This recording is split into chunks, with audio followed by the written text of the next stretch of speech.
If you're watching this today, I have a secret that I want to let you in on.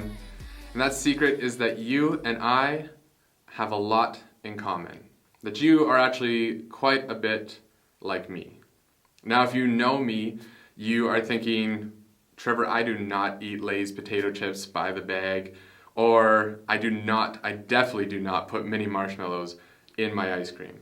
How is it possible that I have anything in common with you? But you and I have this deep connection, this deep commonality, that we have a longing for wholeness. We have a longing to have a fulfilled life, to have a whole life.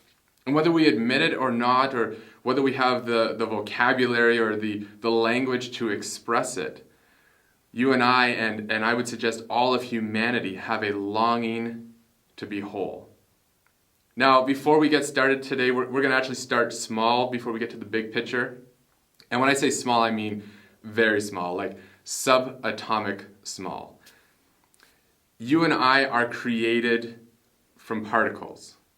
Now, particles bond together to create atoms, and I don't know who counted, somebody had that much time on their hands to count that the human body is actually made of 7 billion. I feel like that was just fun to say, like billions and billions and billions of atoms. And atoms bond together to create molecules. And molecules create elements. Elements create cellular life.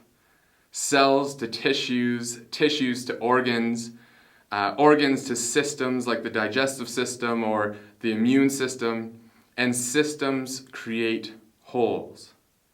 And what that causes me to realize is that you and I, that your neighbor, the person on the bus, the person that was on the street last night, and the person that went to Wall Street this morning are actually deeply connected, and we have a deep commonality. Now, historically, wholeness has been described as being perfectly well, body, soul, and spirit. And when we talk about wholeness, it can be something that we actually give very little conversation to. We actually give very little language to, but wholeness is actually something that determines much of our daily choices, almost everything that we do. I don't know about you, but I've never really gotten up in the morning and said, today I want to do something. I want to make sure all of my choices lead me to wholeness.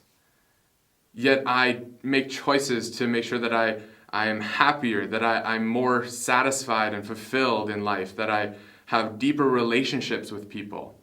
And much of my choices are trying to move me into a place of complete wholeness. And if you've ever been to high school, which most of us have, we do crazy things to try and become whole. I think we've kind of been groomed by culture that those 4 years of our lives is a time where we're supposed to understand life, and we're supposed to gain a concept of what life is all about, which is insane because our frontal lobe isn't completely even formed yet. But we do these crazy things. We do things that we never thought we would do. We say things that we never thought we would say, all in the attempt to find wholeness. And really, in the moment, they don't seem crazy. And I would suggest the reason they feel or they seem crazy now is because on the back end, we've understood they never had a chance. They never had the ability to actually bring us the wholeness that we all seek. The wholeness that we thought we were moving closer to. Wholeness is not something to be achieved. Wholeness is not something to be attained. It is actually something to be awakened to. It's not something that happens because of us, but it's something that has happened to us. William Young says that wholeness is when the way of our being matches the truth of our being.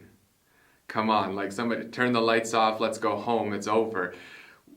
The way of our being matches the truth of our being. Now, I don't know where your context on Jesus is, but I want to tell you today the sacrifice of Jesus actually puts us into wholeness. Nothing that we could do could make us whole enough. And there's this belief and there's this theology that somehow we're born broken. And then if we live this good life, we get to the point where we are whole. But my question to that is, how good of a life does it require to be whole? When do I reach that moment of wholeness and righteousness and holiness? And this idea that we're somehow not enough is just a lie. And Jesus comes to announce that you have always been enough, and that you are not broken, but you are whole.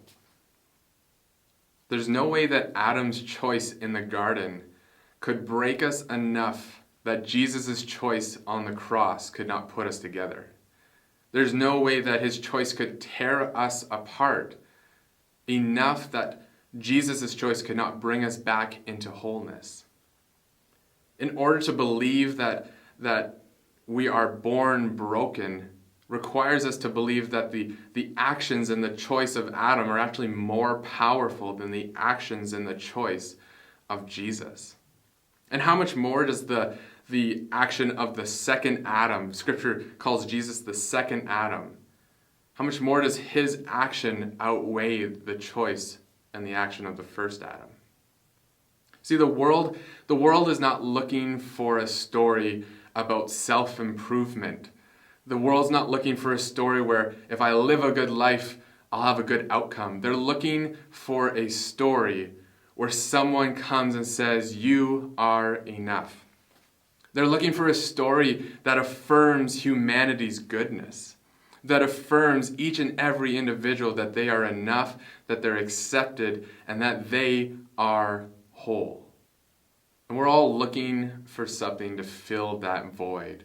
We're looking for something to fill that longing inside of us. And the process takes us to many different things. It leads us to maybe looking for success or life experiences or relationships and fame, and maybe it's substances. And when we get to the end of that list, we are still left longing. And I want to tell you today, if you're longing for wholeness, it can be found in one place. It can be found in Jesus.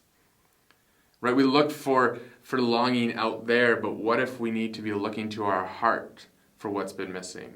What if we need to look at an internal solution rather than an external solution? I want to tell you today that if you're looking for wholeness, if you're longing for wholeness, it can be found in the place of trust. This idea of trusting God, trusting his goodness, and the goodness that he calls you and I, the life that he says we are meant to live. Trust has always been the point. It's always been the key. In the beginning of humanity's story, it literally starts with God asking us to trust him. To trust that he really is as good as he says he is, and that we are really as good as he says we are.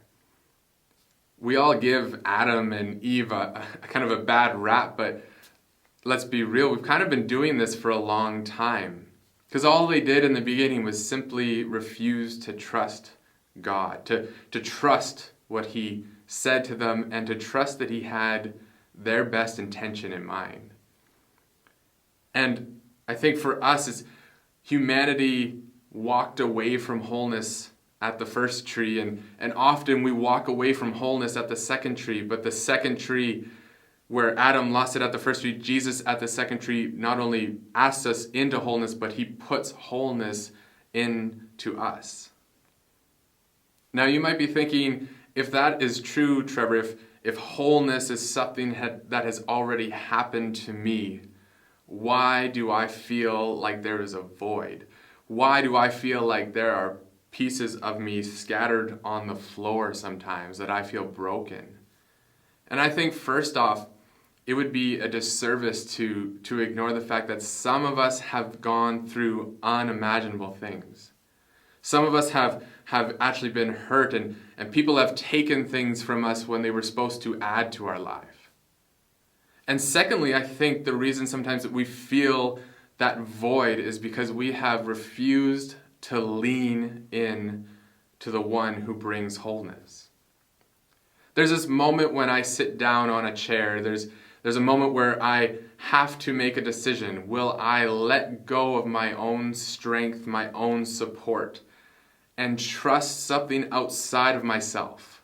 Trust something outside of me to carry my weight, to carry myself. And wholeness works the same way. Finding wholeness is not out of our own strength, not out of my own ability to carry my weight, but it is trusting something outside of myself, letting go and leaning back into something that was always meant to hold me, to carry me. Now we kick things off talking about this deep connection of all humanity on a micro level. But what about a macro level? I think it would be clear to say, and we'd all agree that on a grand scale, the world is far from connection and far from connectedness.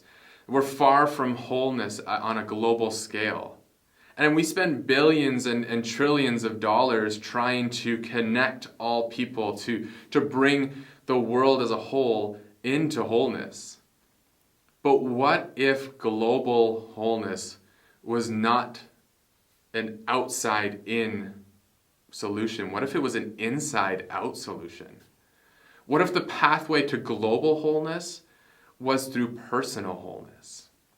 What if just like the human body, parts create the whole? What if the wholeness of you and I is what leads us to the wholeness of all humanity, the wholeness of all creation? I think for you and I, it's a reminder that when I feel disconnected to God, I actually feel disconnected to creation. And so today I want to encourage you to lean back into God, to lean back into something that has always been created to carry your weight. Something that has always promised to deliver wholeness. That wholeness was not something that we were supposed to achieve, but it's something that we are waking up to. The present reality that we didn't know was already here. And I want to encourage you to allow the way of your being to match the truth of your being. That you are enough, that you are put together, and that you are whole. And may you be perfectly well, body, soul, and spirit.